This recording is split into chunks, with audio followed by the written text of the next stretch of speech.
So this segment, we're going to have Anya Levy speak to you about real estate and real estate in Jamaica, and also some of the important legislation affecting real estate investors. Anya is a real estate broker, and she has 12 years of experience, and she's currently with RE/MAX Elite. She's a member of the Realtors Association of Jamaica and of the Institute of Luxury Home Marketing. She's also a member of RE/MAX International 100% Club, which also speaks to her performance. And today is also about performance. Anya, if you can come on up.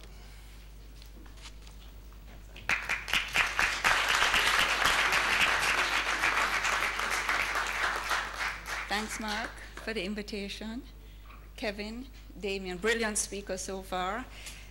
And my task today will be a combination of Damien and Kevin's. Damien's in that I will be examining the tax package, but in particular how it relates to the real estate market, and a bit of Kevin's talk, which will be a pep talk and advising you on real estate tips. I think the most important thing, and why I'm going to start with it first, is what we call the most disruptive element happening right now in our real estate market, but not just ours, in every, and that's the devaluation, or what I would say the continued devaluation of the Jamaican dollar. You can see the movement. It's not coming down, it's upward.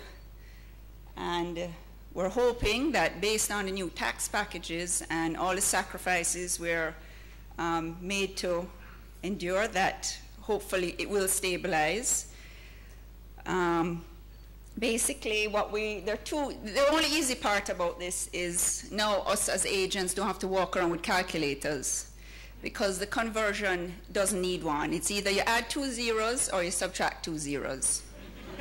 So no more calculators in the bag or on the office desk. So if something is 300,000, it's 30 mil.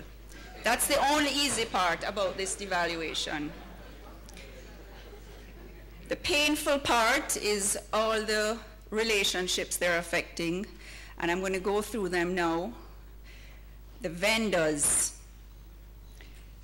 Vendors now are all pricing in US dollars. And I know Kevin made a reference to the US being of preference, and it's no different in the real estate market. We're having no end of confusion with contracts, with listing forms being changed from Jamaican to US. Only wanting to get paid in US currency, no Jamaican currency. And you have to realize that a typical transaction can take 4 months if we're lucky. If it's a mortgage, it can be 6 to 7 months. So to try and forecast what you're going to net out is very, very challenging. And I'm going to show you later on that even with the new stamp duty increases and transfer and all the new elements, it's even more difficult. Here on the chart is just a basic 250 US. Say this is an apartment, a new 2-bedroom in the corporate area, Kingston 6-8.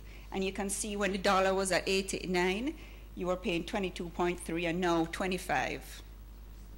We're also seeing this even in pre-construction. We have a unit that's priced at 325, 18-month build-out. And in the first month of construction, that apartment has moved by 2.2 million. So you can see what the dollar is actually impacting. So we talk about the vendors only wanting US. Then we go back to the purchasers. They want the opposite. They only want Jamaican contracts. They cannot enter into the US contracts. If they do enter into it, what the price that they're going to pay at signing from what they're going to pay at closing are 2 different figures.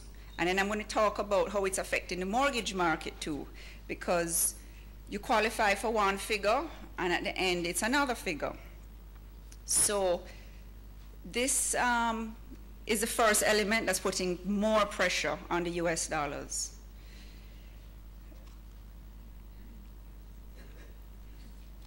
The mortgage market, yes. As I was saying, you can go to get pre-qualified for 20 million, and if you are saying a pre-construction contract and you are quoted in US dollars, at the end of that contract, it could be 24 million.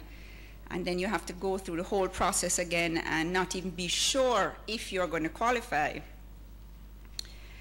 What other challenges are happening in the mortgage market is people have been taking out US mortgages, and they're having problems again accessing the US dollars.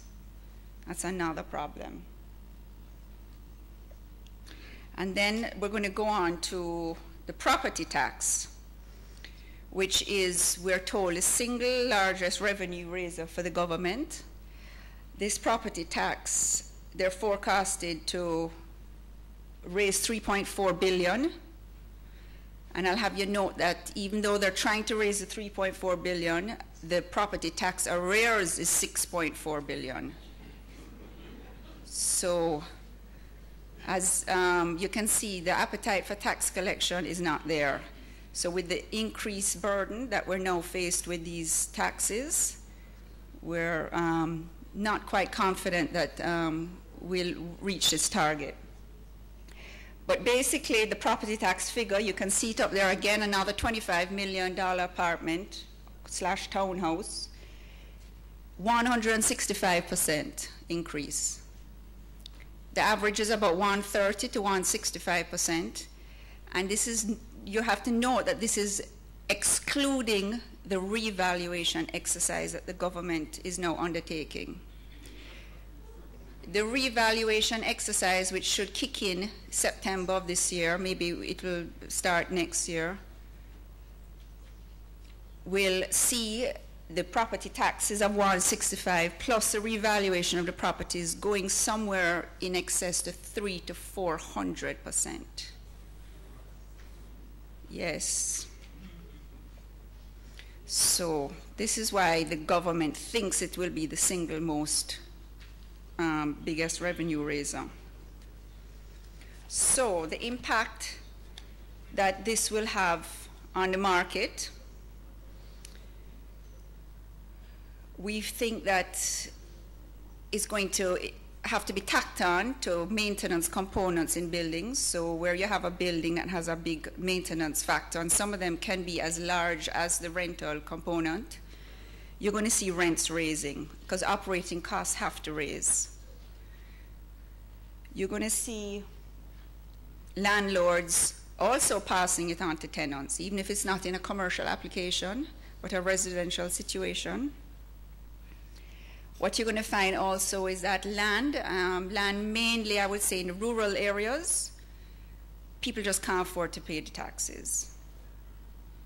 And some of the critics say that maybe that's why we shouldn't have done a revaluation exercise and waited 10 years, because property taxes have gone up significantly, property values, sorry, have gone up significantly annually.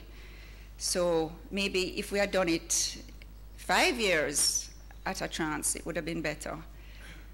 But any of the idle lands, the rural lands, when they get hit with that property tax, it's just going to be challenging. So the only way the government is going to be able to see this target of the 3.4 is if they have some, see higher compliances.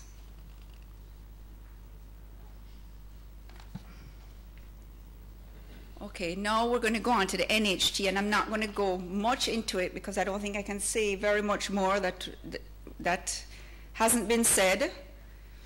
But the facts are up here, and I think you can draw your own conclusion. So we're told that it is necessary for the IMF agreement, and so we have complied. It's a lot of money, and they say it won't affect the housing solution market, and we hope they're right. But those are the figures.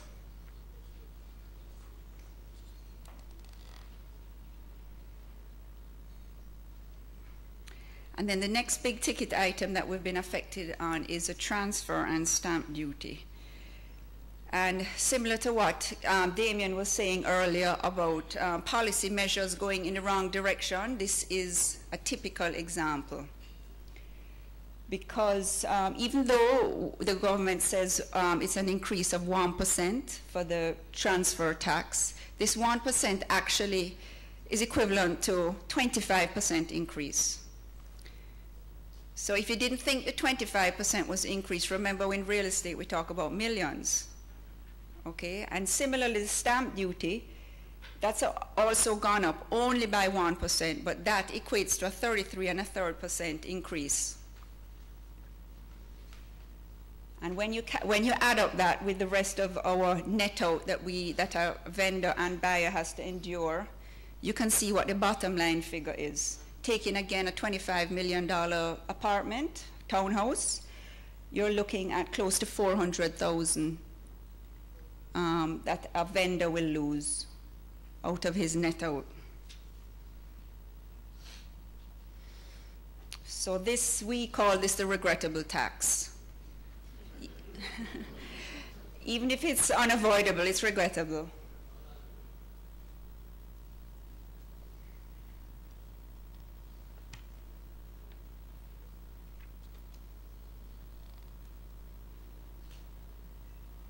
And why I brought up this graph is not so much to show you, it's to really emphasize that you see the highest bar is in 2008, and that's when we had reduced transfer tax from 7.5% to 4%, and stamp duty was reduced from 5.5% to 3%. And you can see the spike in that year. It's the highest. Mortgage loans were highest, and so when you see mortgage loans, housing activity, real estate market, everything is up. So again, what Kevin said is it's a backward move. We do believe it will have an effect, a crippling effect, because even though, as you say, 1%, it all adds up, and for the buyer and for the seller. What the impact this is actually going to have is that when the transfer and stamp were at a lower rate, purchasers were able to only pay 10%. And that was a great advantage for them, because that means they could access more financing. But now with the transfer and the stamp being higher, what that translates to is that a purchaser now has to fork out 15% deposit. And it may not sound like a lot, but 5% extra for deposit does have an impact on your buying power. It absolutely does. We also believe the effect of these tax increases will slow down the mortgage market somewhat. And it's unfortunate because we're now in the single-digit figures. Interest rates have been low. We're not ultra low like in the States, but we are now at 9% and 8%, and the mortgage market is very competitive. So for this to come at this time is not welcoming. And also another big impact we feel is that the vendors, in order to have incentives to sell, they're going to have to adjust their selling price. And I know it's defying what's happening in the economy, but I'm going to talk about it a little later about the supply and demand and why vendors actually will take advantage of inching up their sale price. Because if they don't, then it just doesn't make sense for them to sell. This is actually a very important chart, and what it's really saying is a round-trip transaction. And this is basically if you were to buy a $25 million property and then you were to sell it, what we call flipping the property. And we can't do that here simply because of what the chart is saying, the high transaction costs. So you can see Jamaica is in the top third with a 27%. Only 5 countries ahead of them. So that's the bigger picture.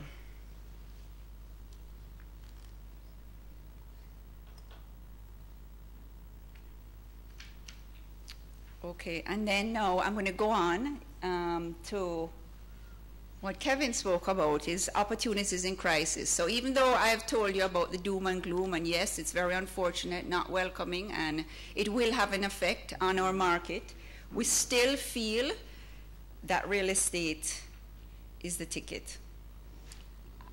And I brought these charts because I know some people say, oh, Anya's just a salesperson, but it's here.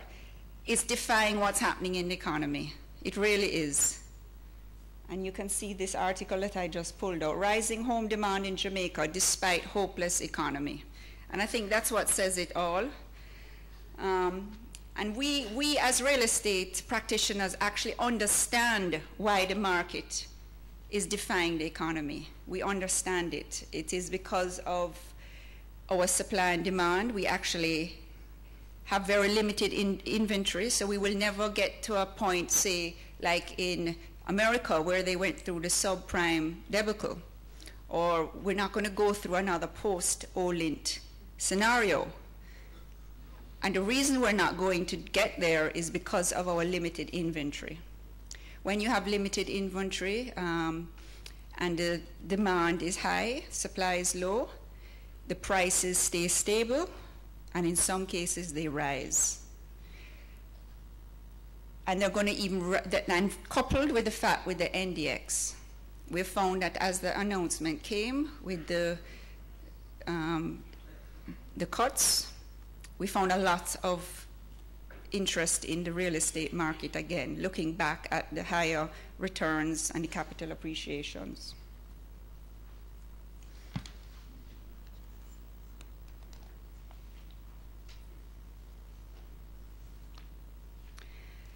There's a chart I wanted to pull up. Yes, here it is.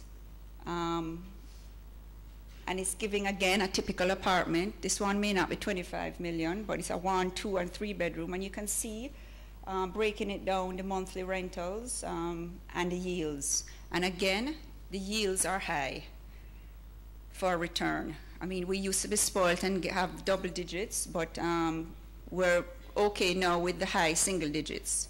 9% we're happy with, and I know the pension funds also agree on that. But remember, you're getting those percentages, plus you're getting the capital appreciation. So, and here's another chart showing you a typical 4-bedroom house in Kingston. You see the bars just keep going up, again, defying what is happening. But the attraction of real estate, and you can see that it's stable for the last 2 years, 4-bedroom for 3,000 US, in the corporate area that would be.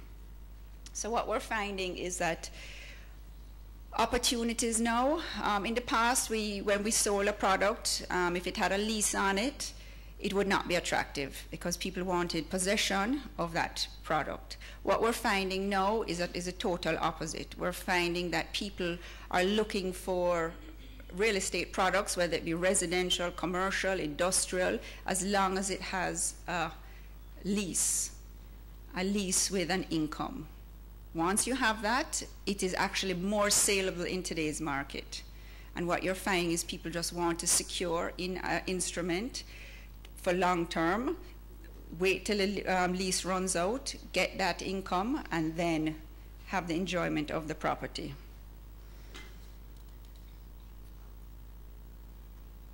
Here's another figure showing the gross rental yields, and believe it or not, Jamaica is at the top.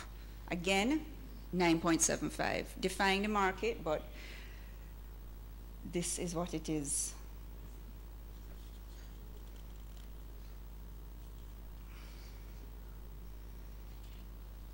Okay, and then another trend now that we're seeing where people are really gravitating towards are the pre-construction items. Why pre-construction? Well, just like a piece of paper, you wait for the maturity, same with the pre-construction. We find this is even a better solution because you get more of appreciation. These are 3 projects that we at RE/MAX had represented. The 2 top ones have just finished, handed over this week, and actually were all sold on paper. So when they actually came out to the ground, they were 100% sold. The one at the bottom, we have just started about 3 weeks into marketing and doing quite well.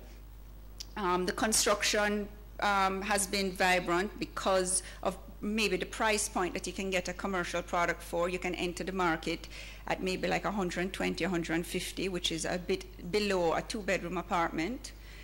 And the yields are higher in commercial because of the smaller the space, the higher the yield is what we have found. So and coupled with the fact that there hasn't been much construction of commercial recently, it has been doing well. On average, we can confidently say about 30% appreciation from when you're buying at the ground and when the project is completed. So you're looking at about a 16-month